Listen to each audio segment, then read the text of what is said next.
All right, welcome back everybody to a brand new video here on the second channel. Today I'm going to be looking at the Vancouver Regional Championships metagame in the day 2. Probably going to look at most of the decks that made day 2, maybe something cool got into day 2, but we're going to look at the top 8 here and kind of analyze what did well in the tournament. Because of course we did see some similar things to what we saw at UIC with Dragapult having a really good weekend.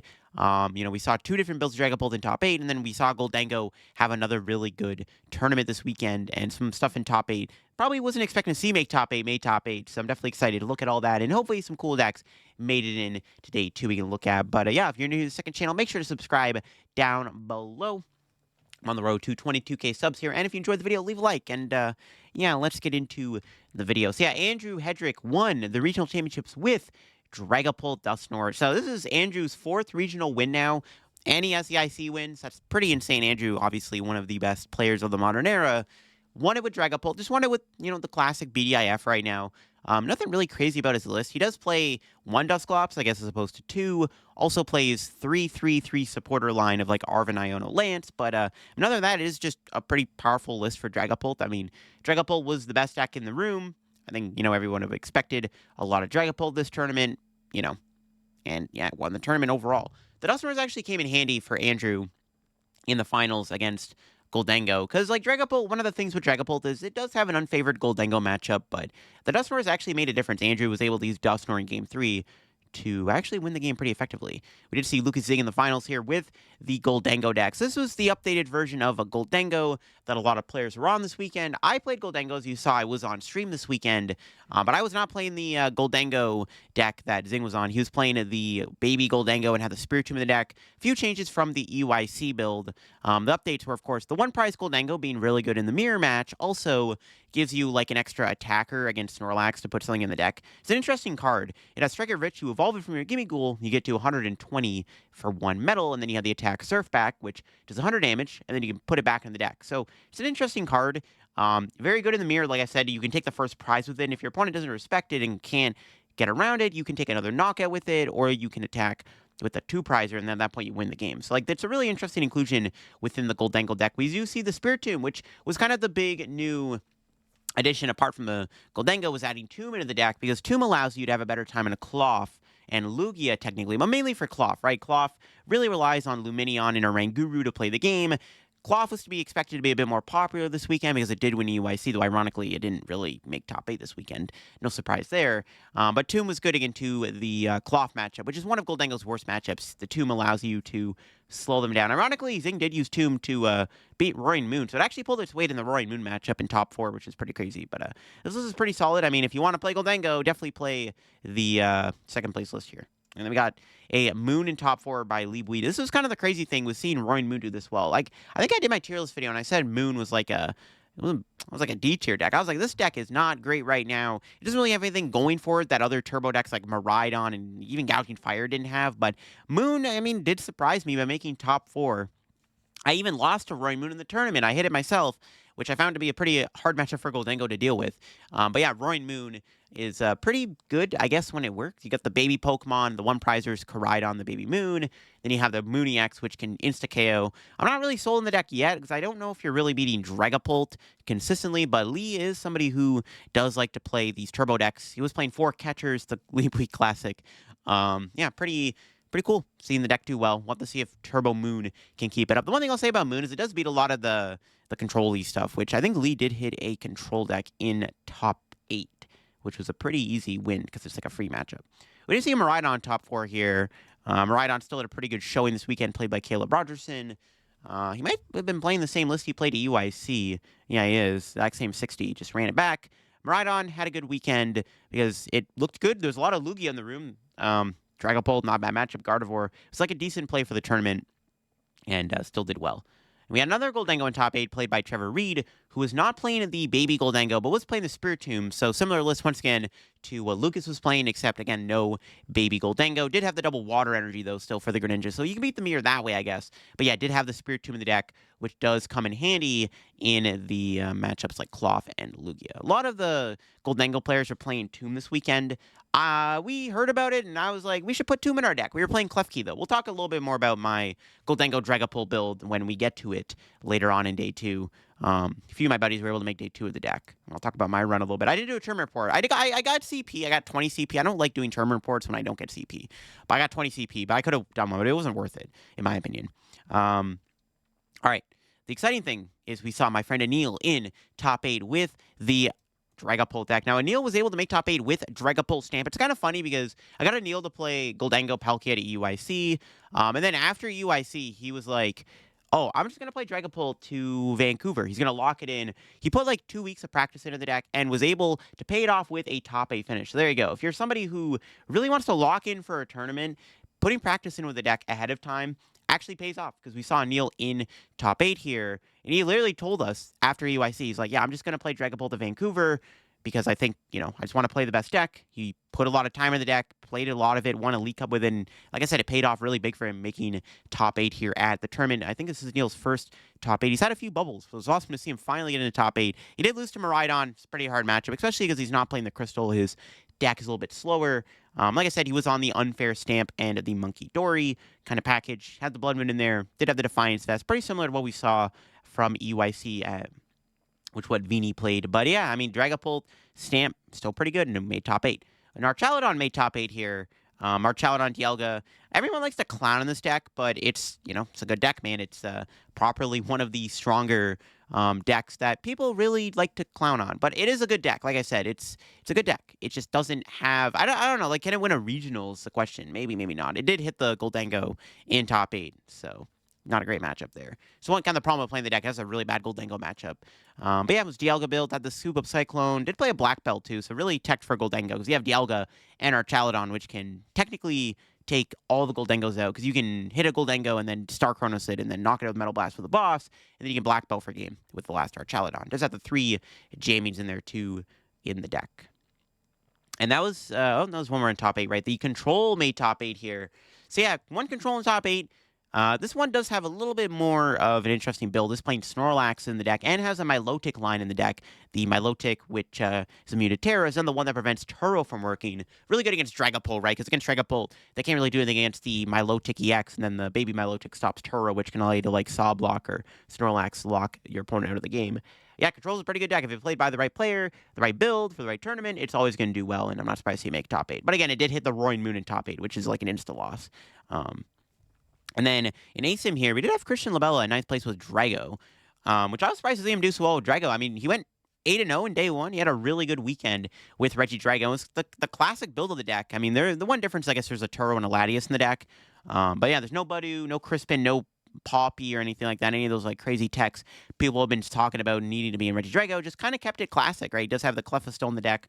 Yeah, pretty cool stuff. Drago was pretty underrated for this tournament, like I said. We had a Lugia here in ASIM. Lugia was also well positioned this weekend. A lot of people were playing it. We did see the Radzard and the Cinccino in this build here. The Radzard is there for like the Gholdengo and the Archaladon matchup, because you can hit for weakness against Gholdengo, and then against Archaladon, you can go like bundle boss Radzard, which is not hard to find boss. Lugia usually always has boss when they need it. Yeah. Got another Guardian ASIM played by Makani. Was playing the Alakazam in the deck here. It's an interesting inclusion. Has Hyper Aroma 2 for the consistency. Played the Cresselia, did have the Drifloon and the Bravery Charm in there as a one of 2 monkeys. Did have the Klefki in there too. Another Lugia here in ASIM. This one just on the double Cinccino. Pretty normal build. No Charizard or anything in there. No Wellspring. Now the Guardy here. This one also on the triple monkey. Had the Devo and the Hero's Cape in the deck. The Devo is definitely decent for the Gholdengo matchup. One of Guardy's other harder matchups. Does play the Flutter and the Klefki also. No Drifloon. And then we had a couple more Gholdengos here in top 16. This one was on the double Scizor. Scizor's not a bad inclusion either. Like, if you're not going to play the baby Gholdengo, Scizor isn't terrible. It does actually help a little bit more in other matchups. It's really good into Cloth, because like their whole board is usually like 2 prizers, and like you can easily make Scizor a beast against Cloth. It's decent in the mirror too, I guess. If your opponent puts enough 2 prizes down, the Scizor actually gets a lot of value. So Scizor is not a bad option either in the Gholdengo deck for the mirror match, and it can just be good in other situations too. Another Gholdengo in ASIM. This one kind of similar to Lucas's list. Does have a few differences, like Silene is in the deck. There's 2 Turos, a counter catcher, but does have the Tomb and the Baby Dango, which it might be optimal going forward. We'll have to see. No Lugia and Asim here with the Radzard. No Cinccino, though. So, yeah, no Cinccino Lugia in Asim, or in top 16, sorry. Interesting. Sorry, I'm still recovering. My flight landed at 6 a.m. yesterday.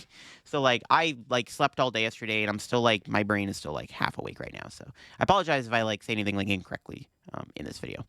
Another Lugia here with the double Rads. Yeah, Lugia, had a pretty good weekend. Pretty good amount of them, like, in top 32 and top 16. We had another Guardy here with the Drifloon, the Screamtail, the Bravery Charm, the Klefki, the Budu, the classic stuff. Another Gholdengo here. This one plays a Cornerstone Ogerpon. It's pretty good in the mirror match. The mirror match can be pretty easy for Gholdengo to win if you just have a Cornerstone, right? You just put the Cornerstone in play. Usually they have no way to attack it, and then you can just manually power it up, obviously, over time. And then eventually it just takes out all the Pokemon. But it's a bit tougher to use, I guess, with the Baby Gholdengo technology and the Scizor. But yeah, it's interesting for sure. Just nice in the mirror. And comes up in other matchups, I guess, too, technically. And we have my friend Simon here in top 32 with Lost Box, the highest placing Lost Box in the tournament. Lost Box is okay for this tournament. I thought it was a bit weaker just because of Cloth's popularity, because I don't think it has a great Cloth matchup. But at least my friend Simon was able to do pretty well with the deck here. It was on the Pikachu, does have the Regigigas in there. The Jets, the Artisan, kind of like what we saw Grant Manley play to EYC. Another Miraidon here, doing good. Miraidon did have some new technology this weekend, which I'm sure we'll look at very shortly. Another Gholdengo. This one did have the Manaphy, which was helpful in the mirror, obviously, too. We had another Deepult here. Whoa, very interesting Deepult. It's playing a one of Cornerstone Ogerpon. So it's the unfair stamp build, but has an Ogerpon in the deck, which, I mean, that's pretty good into Gholdengo. Like I said, Gholdengo, sometimes, they don't have an answer to it. Which, ironically, this weekend they did. But, yeah. We had another Miraidon here. Just normal Miraidon stuff. But then we had Azul, who's playing Miraidon with a Bear and a Defiance Band. This was kind of the way they beat Gholdengo, was they would go, like, Amp, or, like, Amp Raichu Bear for game. Because you pop the Magneton, technically the Blood Moon Ursaluna should, in theory, be able to use the Defiance Band at the end of the game, because your opponent would go down to 1 prize card. And you would stay at 2, and then also it would allow you to attack for no energy, which is pretty good. So the Blood Moon Ursaluna of Defiance Band technology in the Miraidon deck was pretty interesting, and Azul was able to make a top 32 run out of it. Another Dragapult here. This one's got the Crystal. The highest placing Cloth here in top 32. I'm not surprised to see Cloth not do as well this weekend because, everyone was kind of respecting it. It was getting teched for. It's also not as, like, consistent as something like Gholdengo, which is why we probably saw Gholdengo still had a really good weekend over Cloth, which won EYC. But yeah, Cloth's still pretty good. It's still, like, a good deck, right? Donks the opponent. This is a little bit more heavily respected this weekend, especially with, like, more decks playing Tomb and stuff. Yeah. Henry Brand showed up playing Gardevoir. Was playing the deck with the Devo and the Fluttermane. Had the Triple Monkey in there, too. Got another Lugia here. 1/1 Cinccino, Regigigas, no Radzard or anything crazy like that. Another Guardy. This one also playing the Fluttermane and the Devo. We had another Lost Box here. Once again, playing the Pikachu, the Jets, the Artisan. Did have a Spiritomb in there, which wasn't a bad call this weekend either for the deck. Another Gardevoir, played by Rowan, who's playing it with the Drifloon and the Bravery Charm. I think, yeah, same list he ran at EUIC. Just ran it back. All right, cool. Another Drago here in top, top 64 now. There's one at an Entei in the deck. So the Entei's interesting. I think it's good against Gholdengo, right? You can early on use it against Gholdengo. Also can be useful in other situations. Does have the Radiant Alakazam and the Budu in the deck over the Cleffa. Has the Poppy, the Latias, a little bit more of the teched out build. Also playing Area 0 under depth in the deck, which is interesting. Another Dragapult here. Another Guardy. This one's playing the Fluttermane. Doesn't have the Devo, though, but does have the Flutter. Does have the Drifloon in there. Interesting stuff. We have Grant himself playing the Lost Box deck. Yeah, 4 Colress, 2 Boss. No Roxanne or anything. No Crispin, obviously, from what he had at EYC. Lugia here. This one did not have any Cinchinos in the deck. Once again. Another Cloth. Yeah, normal Cloth stuff. No Monkey Dory, I guess, from EYC, though. We have another Control here with the Milotic line. Does have the Budu and Klefki is interesting to slow the opponent down. The Noivern in there. Has the Dedenne, which is like a Poffin version of the Regilecki you can play. Has Grand Tree as the spec too for the Pidgeot and the Milotic. Pretty cool. All right. Another Guardy. This one's got the Drifloon and the Bravery Charm package. Another Dragapult. We got our... Actually, surprisingly enough, a Tropico's Pidgeot in top 64. Kind of crazy to think how this deck did do this well. I mean, you'd think the deck isn't as good right now, just obviously because of Budu. Makes it, like, impossible for the deck to really set up. But still did well. That's cool to see. Cool to see these like older decks still hanging around. Another Dragapult with a 1/1 Pidgeot line. I like it. I like Pidgeot still in Dragapult. It's hard to pull off now with like in the mirror match, obviously, but it is cool to see it still in the list because I still like Pidgeot quite a bit. Still a really good card to have in my opinion. We can pull it off. Another Cloth. This one's got the Regidrago and the Genesect back in the deck. Also playing the Ditto, which you can use to copy Badu, but you have more HP, which can be relevant in some situations. Another Lugia. It's got the double rat. High spacing Snorlax in the tournament. I mean, we saw Control do a lot better than Snorlax this weekend. Yeah, it's fine. I mean, Snorlax is like okay. This one does have a little bit more of a techier build, though. It's got the Regieleki, the Mawile, the Mantine to forcing on the bench, has the Cornerstone Dragapult, and the 1/1 Milotic to prevent Turo, which is interesting. Pulsar did decent, top 64 for Pulsar. Again, it's a fine enough deck. I just think it's worse than the Dragapult Dusknoir build, but still decent. Charizard's really good, right? So, yeah. Another Guardy here with the Drifloon and the Charm, Triple Monkey. That's what we just looked at. There's an Ancient Box below it. Ancient Box isn't a bad deck in this format either. Like I said, it's a pretty solid deck. I don't know if its Dragapult matchup is great, even with the Monkey Dory. It does help a little bit, obviously. But yeah, Ancient Box still not a terrible deck. It does beat up on like Gholdengo and stuff, which is pretty big. We have Caleb here, who's also playing the same Miraidon 60 as Azul with the Defiance Bane and the Bear. Another Draga. A couple more Cloths here. So one's got the Iron Valiant in the deck, and the Regidrago and the Ditto. Cool stuff. And then another Cloth with the Iron Valiant in there, too. I saw a lot of that when I was playing in the tournament beside a lot of the Cloth players who are on the Iron Valiant. Got a Lugia here with a 1 of Klefki and Roseanne's backup and Jamie Tower and Morty. A really teched out build there. Another Archaladon Dialga, once again playing the Black Belt, the 1/1 Dialga line in there. And we have a Raging Bolt doing decent. I mean, Raging Bolt, it's not bad right now. It's not the worst deck you can play. It does beat up on Dragapult, and if you're going to play a deck that beats up on the most popular deck in the room, it's not a terrible deck to bring into the tournament, right? And we did see it here actually in, what was it, the top 64? Yeah, not bad. Another Archaladon Dialga here with a heavier line of Dialga. We had a Zard in top 64. It was the Grand Tree build, too, so no, like, crazy text. Just playing the Grand Tree in there. Yeah, cool. Interesting stuff. Another Lugia here with the Klefki and the Double Rat. We got another Gholdengo. Just playing the Manaphy in the deck. No baby Gholdengo or anything. And then we have another, below it, we had another Charizard here in top 64. Playing the Unfair Stamp, so just like the classic Zard deck. Crazy to see 2 Charizard in top 64. Crazy stuff. Another Lugia, Double Rat. The Klefki in there, too. A lot of Klefki action. We got a Ceruledge here in top 64. That's cool to see. Ceruledge isn't a terrible deck. It's definitely strong. Just, I don't know. It's like technically worse than Gholdengo, but it still like has more pop-off potential because you have the Palkia and the Badu, like Greninja plays and stuff. So yeah, it's cool. It made top 64.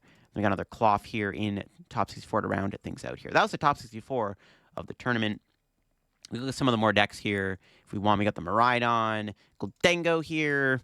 Playing Manaphy. It'll be interesting to see how many of the Gholdengo decks are playing the Baby Dango and stuff, for sure. Another Cloth deck, more Lugia, no rides or anything in there. Another Roaring Moon in day 2. We'll look at this one, actually, too. This one's got Double Monkey. So, yeah, it's Turbo Moon, no Koraidon. Does have the Double Monkey, Ancient Booster Capsules, got the Double Baby Moon, the Double Petron, no Latias. Interesting stuff. We got another Gholdengo, played by Ryan Antonucci, who was playing the build Lucas was on with the Baby Dango and the Spiritomb. What else we got here? Another Drago here in day 2. It's playing the Badu in the deck. But yeah, no crazy innovation, no Poppy or like anything like that. Just plain Turo. Has 2 Jaming Tower. Still has the Latias in there though too. So that's cool. Another Bridge with the Dialga V-Star in there. Another Gholdengo. This one had the Tomb in the deck, but yeah, no Baby Dango stuff. Another Snorlax here in day 2 with the 1/1 Milotic line. Interesting.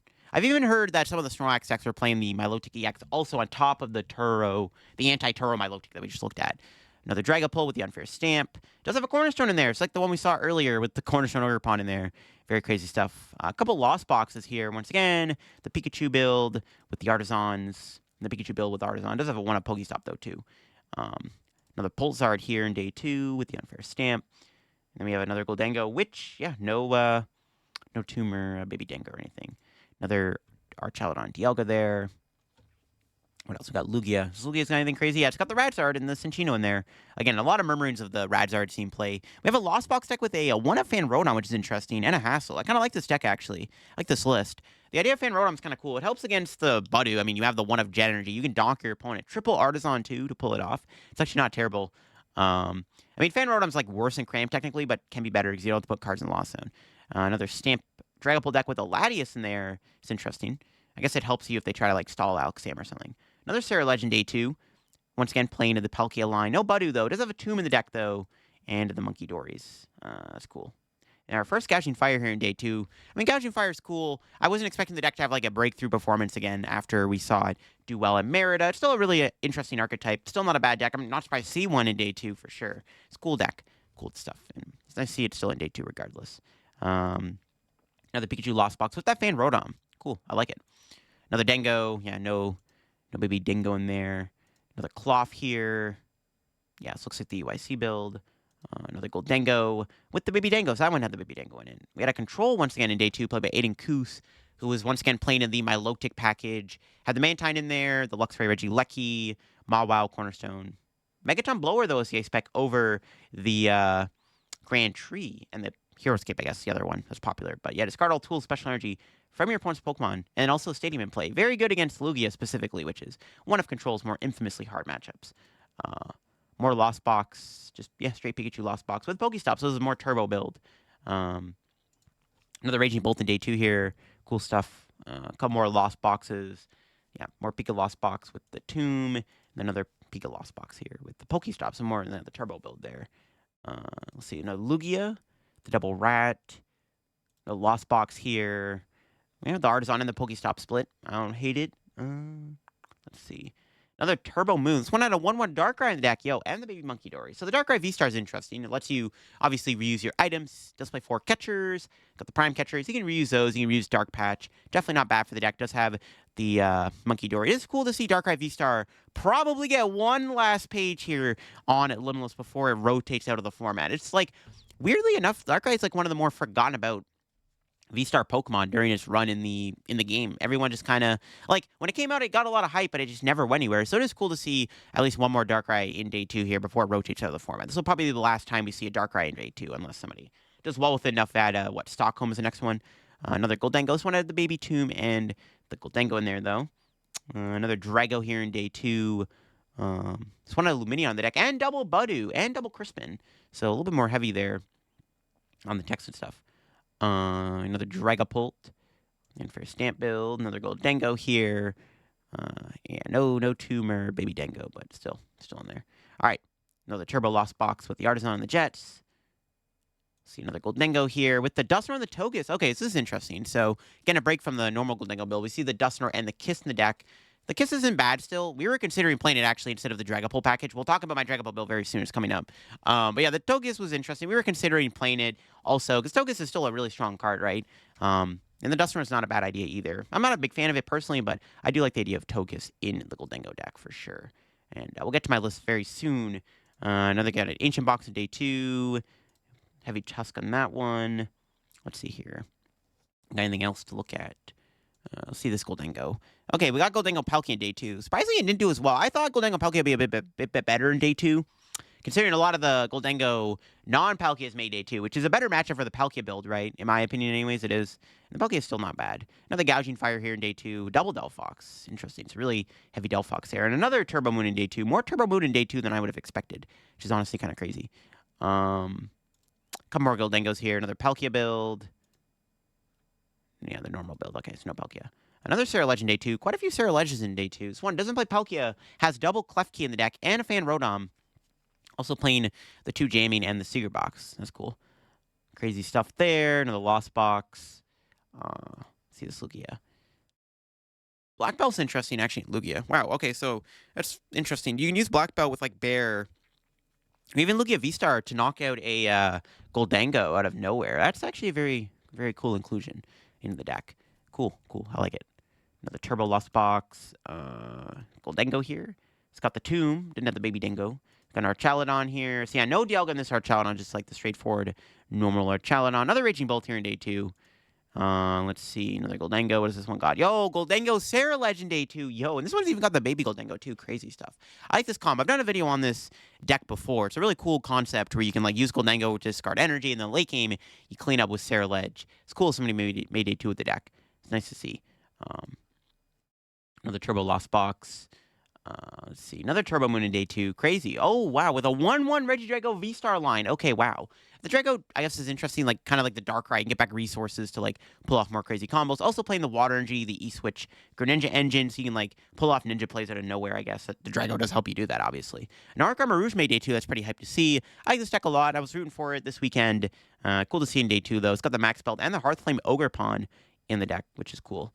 Then a Dragapult Iron Thorns in day 2. Ironically, I thought this deck was actually in a decent spot for this tournament. I still think it was. I just don't think enough players were playing this deck. I actually thought this deck was in a decent spot. I'm not going to say I was considering the deck for the tournament because I was kind of sold on Gholdengo, but there was a moment where I'm like, yo, what if we just played Pult Thorns? Because, like, theoretically, if you play the deck, you add, like, the Toads Cruel into the deck and stuff, you fix a lot of your, like, matchups, like, against Gholdengo. Like, Lugia's going to be a popular deck. You're playing Iron Thorns naturally, which is good against that deck.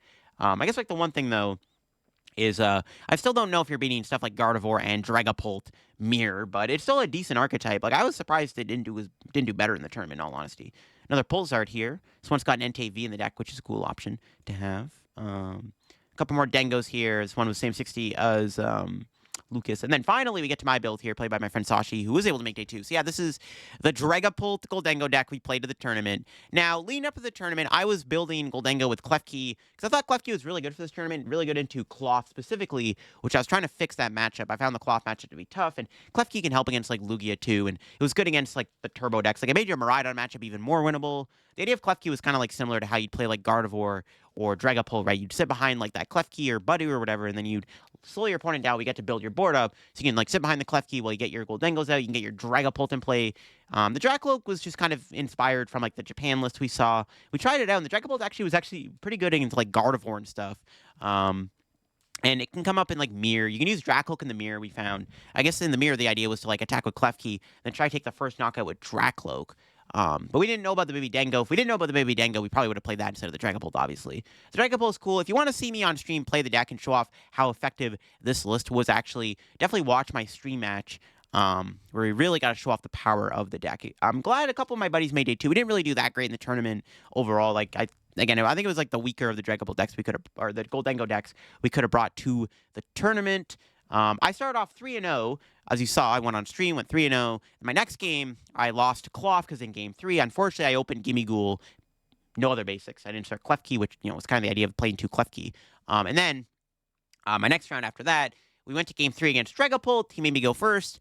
And I didn't draw a turn Buddy Poffin. He went Itchy Pollen, and then the following turn I just lost because, I didn't have a Poffin. Because Buddy's annoying-ass attack, I couldn't get another Gimme Ghoul down, and I just insta lost in the second turn. And then the third round, after that, I hit a Roaring Moon deck, a Turbo Moon deck, where I went Fez past game 1, got donked, obviously. In the second game, I just naturally kind of lost, because it's a hard matchup, because they can go, like, one prize board state on you and stuff. But, I don't know, I liked our list a lot. I wish we could have done a lot better with the deck. I'm glad a couple of my buddies made day 2. I was able to get my buddy his first ever day 2 at a regional, so I'm very happy about that. I got him a Limitless page, but yeah, I wish we could have done a lot better. I wanted to make day 2 after that 3-0 start. I was pretty sad. Honestly, I was pretty bummed out about my my run there. Just, like, 3-0 start into, like, 3 straight donks was, like, super disheartening. Like, I was, like, pretty tilted after that. Just, like, it was, like, crazy how, like, a run can end just because of crap luck, where it's like, wow, I didn't get to play the game, and I lost because of it. That was literally why I lost my next 3 games after a 3-0 start. So, kind of annoying, bit of a rant there. Just wanted to kind of rant about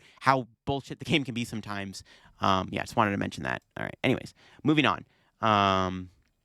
Let's see here, another Ceruledge in day 2. Cool stuff. Let's see, more Raging Bolts here in day 2. A couple more Dengos here. Same list we got.